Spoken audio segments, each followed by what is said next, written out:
All right, welcome back, everybody, and we have another blunder through Python for QGIS for the book that we're writing, and we're going to now explore attribute tables and create custom fields. So, in order to do that, we have these polygons here, and we want to find out what their area is. And when we open up the attribute table for these polygons, for these shape files that we have, the usual procedure is to, with the GUI, is to right-click on the layer and then go to Open Attribute Table. And you can see that there's a name, Suzart, down here, and Tisolde up here, a description that we haven't filled anything into, and then there's nothing else. Now, what we would do to calculate the area is we would create a field for area. And the way that you would do that is you'd click on this little pencil to go into editing mode, and then you'd go to this thing called the field calculator, and we want to create a new field, and the field's name is going to be area underscore kilometers, and it should be a decimal number, and then we need a calculation. And in the book, we show you that calculation is going to be the $area divided by 1,000,000. And we're going to call that area underscore kilometer. So we use this formula. So when we go back into QGIS, into the field calculator, and it should have been, square kilometer, then we paste that in, $area divided by 1,000,000. And when we run this, there it is. It comes right up. So let's bring this on top.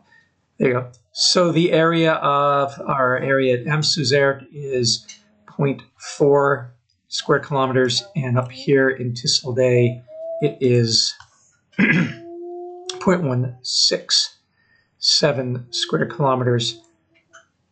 And you can see that that sort of makes sense from the relative sizes of these. Okay, so that's how you would do it using the GUI, but we do have a piece of code for this, and let's go back and grab that. But first, let's undo what we did. So let's go back to that attribute table, and let us delete this area kilometer squared field, and then let's save that and unedit.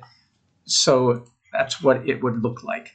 Now, we had in the, there is an automatic way to open the attribute table. And the way to do that is to go up here, and to open it, you just use this piece of code here. And that code, let's go into here. Okay. I already have it in here, but it's what you do if you had an empty window, you'd paste in. This opens the attribute table docked panel for the layer iface.show attribute table vector layer. That's what I created, and when you run that, it just opens it up. So you don't have to right-click on here and go to open attribute table.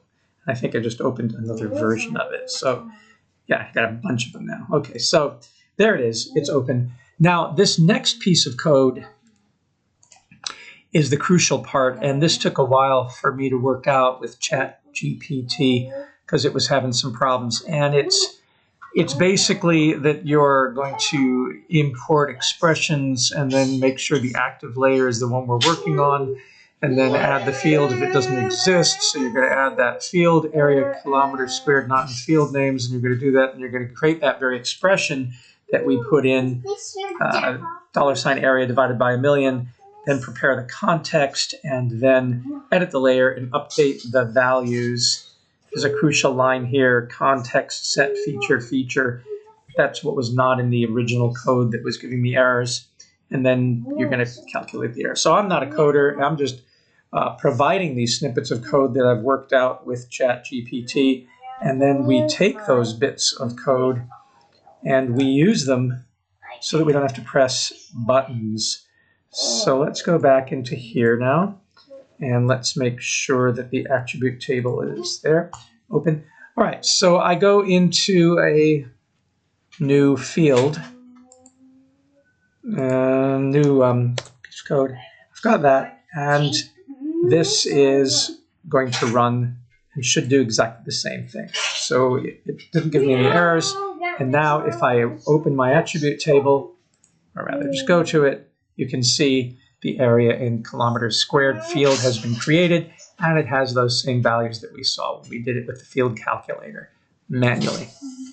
Okay, and it looks like it already saves it. So when you close this out, if you do open the attribute table again from here, that value is there. If you want to open the attribute table using our Python script, it's there. If you try to run this again, what happens? Let's see what happens. Nothing much. Okay.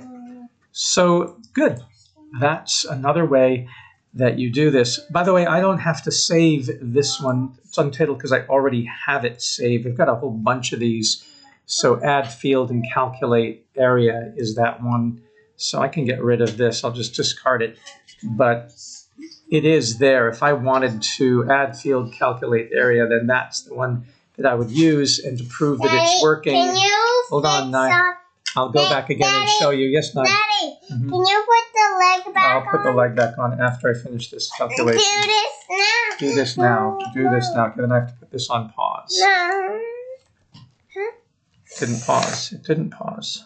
How? It's not pausing. Why don't... No. You have to let me finish, okay? I don't... Now, you want me to put this on? Everybody who's watching has to watch me put your transformer together. Okay. All right. So this little leg here goes on like that. Okay. Thank you. All right. So once again, you can delete that field. Oops, didn't work. Delete. Oh, there we go. Delete fields. And then save it. And toggle it off. And if I run my add field and calculate area Python script, when I go back in and open the attribute table, there it is with the calculation. Okay? So yeah, it's nice to have a folder full of all of these pieces of code that we're going to go through, and then sort of keep them open in your window down here. And then you can use them throughout and just keep changing different values if you want to. So that's this little tutorial there. Second one in our book. We're going to move on to drawing shapes and creating new layers from scratch, so stay tuned for that. But for right now, you know how to load a base map and vector layer in QGIS using both the GUI and Python, and you know now how to explore attribute tables and create custom fields for them using the GUI and using Python. And then we'll move on to drawing shapes and creating layers. Thanks for watching.